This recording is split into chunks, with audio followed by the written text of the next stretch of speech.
जोधपुर की बहुचर्चित अनीता चौधरी हत्याकांड में राजस्थान सरकार ने पीड़ित परिवार की अधिकांश मांगों को मान लिया है, जहां पर सरकार इस मामले की सीबीआई जांच के आदेश दिए हैं और पीड़ित परिवार को 51 लाख रुपए की आर्थिक सहायता प्रदान की जाएगी। इसके साथ ही राज्य सरकार ने दोषी अधिकारियों के खिलाफ कार्रवाई करने के सख्त निर्देश दिए हैं, जहां पर डीसीपी को बर्खास्त और थानाधिकारी को लाइन हाजिर किया गया है। साथ ही पीड़ित परिवार के एक सदस्य को सरकारी नौकरी दी जाएगी। यह फैसला राजस्थान लोक पार्टी के सुप्रीमो हनुमान बेनीवाल के हस्तक्षेप के बाद लिया गया। बेनीवाल ने पिछले कई दिनों से पीड़ित परिवार के पास धरना दे रहे थे और राजस्थान में सरकार से न्याय की मांग कर रहे थे। आज हुए समझौते के बाद धरना समाप्त कर दिया गया है।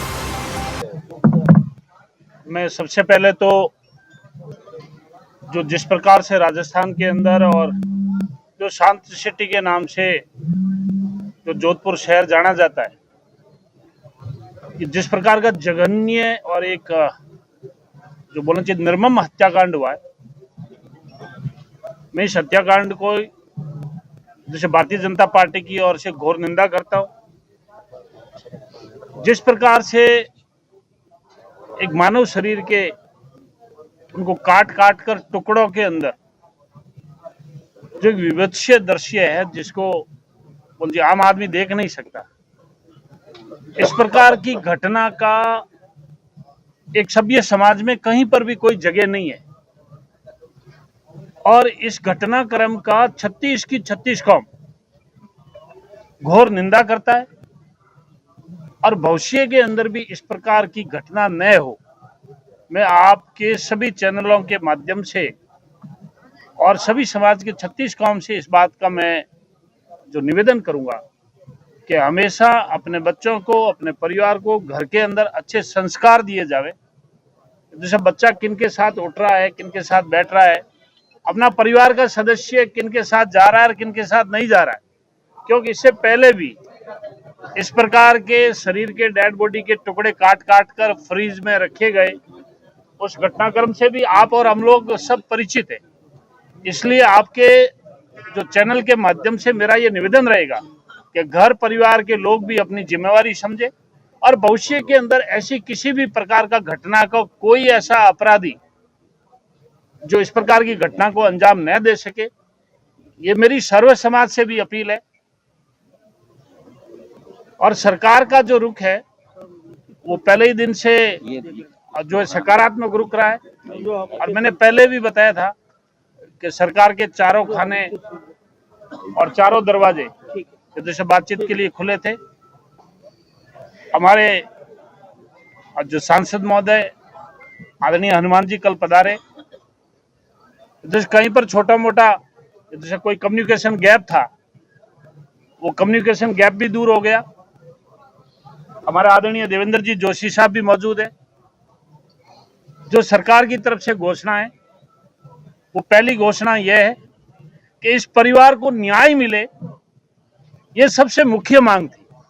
और इस मुख्य मांग पर मैं आदरणीय भजन लाल जी को और हमारी सरकार को धन्यवाद देता हूं कि इस मांग को मान लिया गया है। आज ही ये केस सीबीआई को ट्रांसफर किया जाता है। स्टेट गवर्नमेंट आज ही रिकमेंडेशन कर देगी। ये पहली घोषणा है। दूसरी घोषणा यह है कि इस परिवार को जो सरकार की तरफ से जो प्रतिकार राशि जो मिलेगी, और आदरणीय हनुमान जी, हम लोग और सर्व समाज के 36 कौम के लोग, हम लोग जैसे लगभग 51 जो लाख रुपए की सहायता इस परिवार की करेंगे।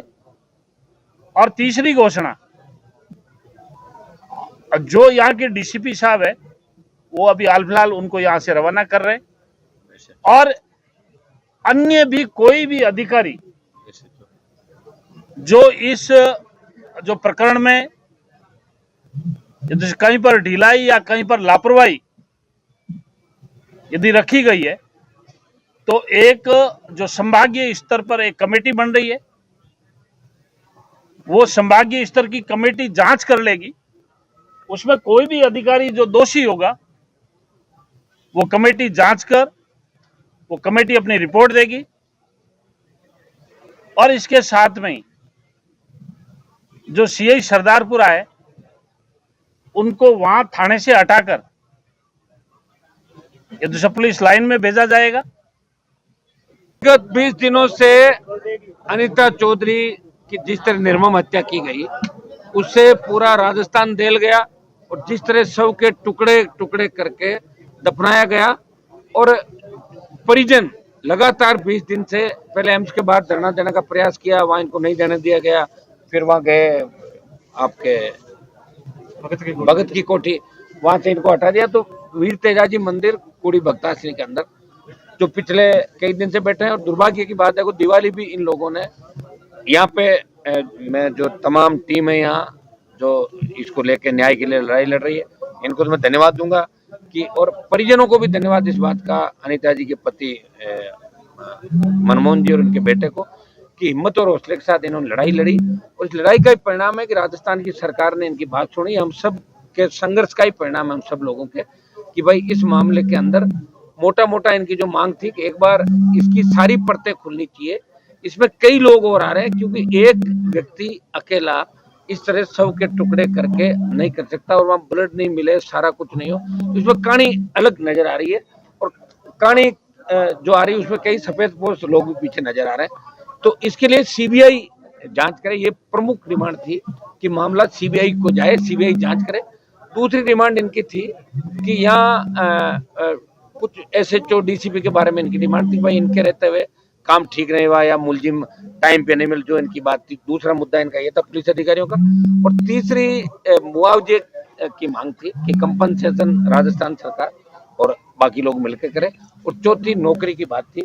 तो करीब करीब रात को मोटे मोटे तौर पे एडीजी लॉ एंड ऑर्डर यहाँ जोधपुर आए, ओसियां विधायक भैराराम जी, हमारे कमिश्नर राजेंद्र जी, डीसीपी आलोक जी, और इन सब की हमारी बात हो गई। रात को बात तय हो गई थी, रात को धरना स्थल पे कमिश्नर जोधपुर और ओसियां विधायक आ गए थे, सारी बातों में सहमति बन गई।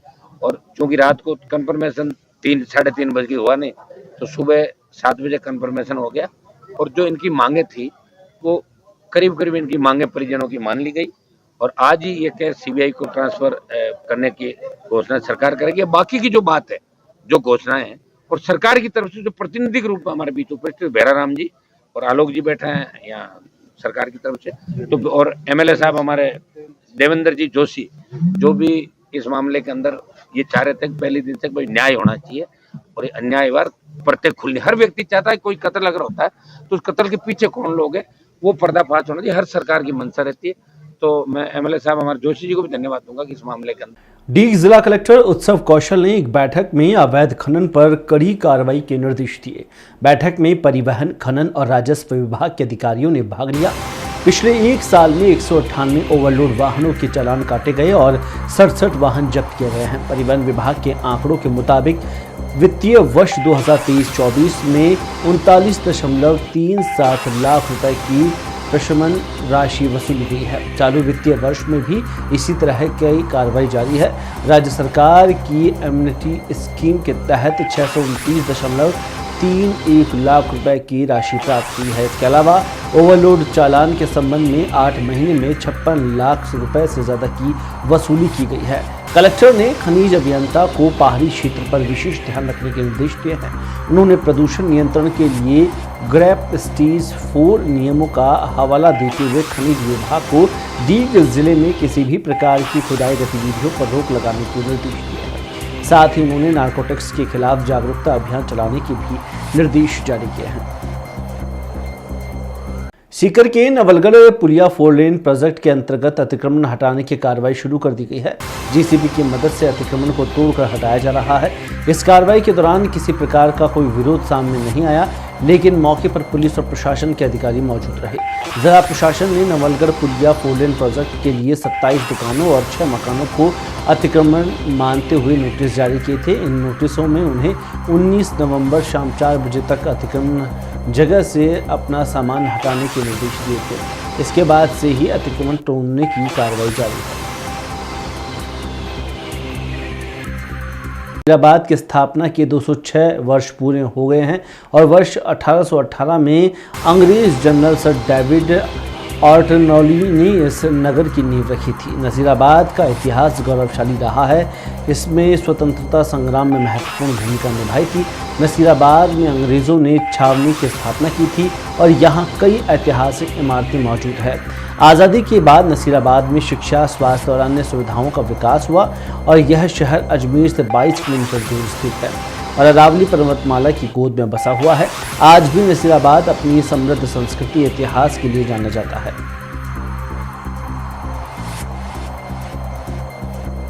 देश के पटल पर अहम भूमिका रखने वाले नसीराबाद का आज स्थापना दिवस है। सन 1818 को नसीराबाद की स्थापना हुई थी, जो कि आज 20 नवंबर को पूरे 206 साल का हो चुका है। आज़ादी के बाद अंग्रेजों ने, आप मेरे पीछे देख सकते हैं कि ऐसी कई ऐतिहासिक धरोहरों का निर्माण करवाया था, जो कि एक अपने यथावत स्थिति में एक अपनी गाथा सुना रही है। परंतु छावनी परिषद कार्यालय के सामने ये ऐसी ऐतिहासिक धरोहर होने के बावजूद भी ये अपनी दुर्दशा पर आंसू बहा रही है। छावनी परिषद का कार्य बनता है कि ऐसी ऐतिहासिक धरोहरों का समय समय पर ध्यान रखा जाए और समय समय पर निर्माण कराया जाए, परंतु छावनी परिषद द्वारा ऐसी ऐतिहासिक धरोहरों का बिल्कुल भी ध्यान नहीं रखा जाता है और जिसको लेकर ये ऐसी ऐतिहासिक धरोहरें जो अपनी दुर्दशा पर आंसू बहा रही है। चित्तौड़गढ़ में श्री आदिनाथ जिनालय का पंच कल्याणक प्रतिष्ठा महोत्सव शुरू हुआ। यह 6 दिवसीय धार्मिक आयोजन आचार्य श्री सुनील सागर जी महाराज के सानिध्य में आयोजित हुआ। जैन मांगलिक धाम में एक भव्य शोभा यात्रा निकाली गई, जो विभिन्न मार्गों से होते हुए प्रतिष्ठा स्थल कैलाशपुरी मधुबन पहुंची। वहीं शोभा यात्रा में हजारों की संख्या में श्रद्धालुओं ने हिस्सा लिया। इस अवसर पर ध्वजारोहण, गृह कल्याण, प्रतिष्ठा पांडाल का उद्घाटन और अन्य धार्मिक अनुष्ठान संपन्न किए गए। वहीं आचार्य सुनील सागर जी ने श्रद्धालुओं को आशीर्वाद दिया। यह महोत्सव 25 नवंबर तक चलेगा। इस दौरान धार्मिक कार्यक्रम आयोजित किए जाएंगे।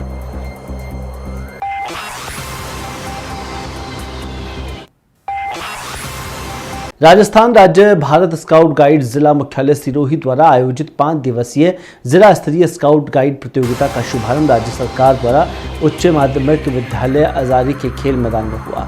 इस कार्यक्रम के मुख्य अतिथि सांसद दुब्बाराम चौधरी थे, जबकि अध्यक्षता अर्जुन राम पुरोहित और जिला प्रमुख सिरोही ने की। वहीं कार्यक्रम में विशिष्ट अतिथियों के रूप में पायल परशुरामपुरिया पूर्व जिला प्रमुख और किरण राज पुरोहित जिला परिषद सदस्य भी उपस्थित रही।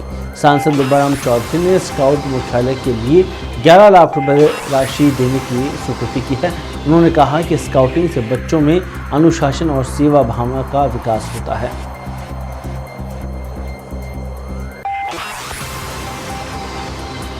जोधपुर रेंज के आईजी विकास कुमार के नेतृत्व में साइक्लोनर टीम और एसओजी की नई पीटीआई वनपाल और आईएनसीएचओ की परीक्षा के पेपर लीक मामले में बड़ी कार्रवाई करते हुए मुख्य आरोपी दीपक बिश्नोई और उसके साथी मनोहर को गिरफ्तार किया है। दीपक पर 25,000 रुपये का इनाम घोषित था। वह 2014 में इस धंधे में शामिल हुआ था। कई परीक्षाओं के पेपर लीक करवा चुका है। दीपक को समझाइश आज जिस कार्रवाई के बारे में हम लोग बात करेंगे, उसके माध्यम से 2 चीजों को मैं हाईलाइट करना चाहूंगा। पहली चीज जिसको हम लोग हाईलाइट करना चाह रहे हैं, जिस तरीके से अपराधियों के लिए, असामाजिक तत्वों के लिए क्षेत्राधिकार की सीमा नहीं होती। जब अपराधियों पर टूट पड़ने की बात आती है, उनको नेस्तनाबूद करने की बात आती है, तब हम पुलिस भी क्षेत्र की सीमा में नहीं रहते। और उसका यह ज्वलंत उदाहरण है जिसमें एसओजी ने और जोधपुर रेंज की साइक्लोनर टीम ने मिलकर एक साथ इस बड़ी सफलता को अर्जित किया है। दूसरा संदेश जो मैं देना चाहता हूं कि यह सबक है उन लोगों के लिए जो शॉर्टकट के माध्यम से, बाईपास के माध्यम से, गलत तरीके से जीवन में वह सब कुछ हासिल करना चाहते हैं जिसकी उनको चाहत है और क्षमता नहीं है, ना परिश्रम करते हैं। और जिसकी क्षमता है, जिसका परिश्रम है, उसका हाथ गलत तरीके से मारकर अपने खाते में खुशहाली, समृद्धि, उन्नति हासिल करना चाहते हैं। यह रास्ता कहीं नहीं ले जाता। इसका मुकाम सिर्फ जेल होता है, यह संदेश भी उन लोगों के लिए है। जो आज 2 बड़ी गिरफ्तारियां की गई हैं, इसके लिए ऑपरेशन डैम्प लैंप चलाया गया था। जालोर शहर के राजेंद्र सूरी जैन दादावाड़ी परिसर में एक निःशुल्क नेत्र जांच और मोतियाबिंद ऑपरेशन शिविर का आयोजन किया गया। इस दौरान शिविर में लायंस क्लब ने आदिनाथ फतेह ग्लोबल आई हॉस्पिटल और ब्रह्म कुमारी राजयोग केंद्र के सहयोग से किया था। शिविर में 405 लोगों को आंखों की जांच के लिए और 105 लोगों को मोतियाबिंद के ऑपरेशन के लिए चुना गया। इसका ऑपरेशन जालोर के केशवना रोड स्थित आदित्य फतेह ग्लोबल आई हॉस्पिटल में किया जाएगा। यह शिविर सोहनराज कल्याणमल बोहरा की 26वीं पुण्यतिथि के अवसर पर आयोजित किया गया है। राजस्थान स्कूल शिक्षा परिषद द्वारा आयोजित राज्य स्तरीय कला उत्सव 2024 में जालोर जिले की महात्मा गांधी राजकीय विद्यालय शिवाजी नगर की बालिकाओं ने नृत्य प्रतियोगिता में प्रथम स्थान प्राप्त किया है। इस शानदार उपलब्धि के बाद एक बालिका स्कूल में आयोजित होने वाली राष्ट्रीय स्तरीय प्रतियोगिता में राजस्थान का प्रतिनिधित्व करेगी। यह जालोर जिले के गौरव का एक लक्ष्य है और साथ ही इससे पहले भी इन बालिकाओं ने 4-5 राष्ट्रीय स्तर पर राजस्थान का प्रतिनिधित्व किया है। अब सभी की नज़रें उन पर है कि बालिकाओं का प्रदर्शन कैसा होगा। मतदाता सूची पुनरीक्षण विशेष कार्यक्रम के तहत कई मतदाताओं के पंजीकरण को लेकर कॉलेज के छात्र छात्राओं ने जागरूकता रैली निकाली और इस रैली का उद्देश्य 1 जनवरी 2025 को 18 वर्ष की आयु पूर्ण करने वाले युवाओं को मतदान का मौका मिलेगा और साथ ही सूची में अपना नाम दर्ज करवाने के लिए यह ठोस कदम है। रैली का निर्वाचन पंजीकरण अधिकारी और साथ ही एसडीएम सुभाष चंद्र चौधरी ने हरी झंडी दिखाकर रवाना किया। उन्होंने कहा कि मतदान लोकतंत्र का एक महत्वपूर्ण हिस्सा है और सभी योग्य हैं नागरिकों को अपने मत का प्रयोग करना चाहिए। रैली के दौरान छात्र छात्राओं ने पम्पलेट्स वितरित किए और लोगों को मतदान के लिए उनको जागरूक किया।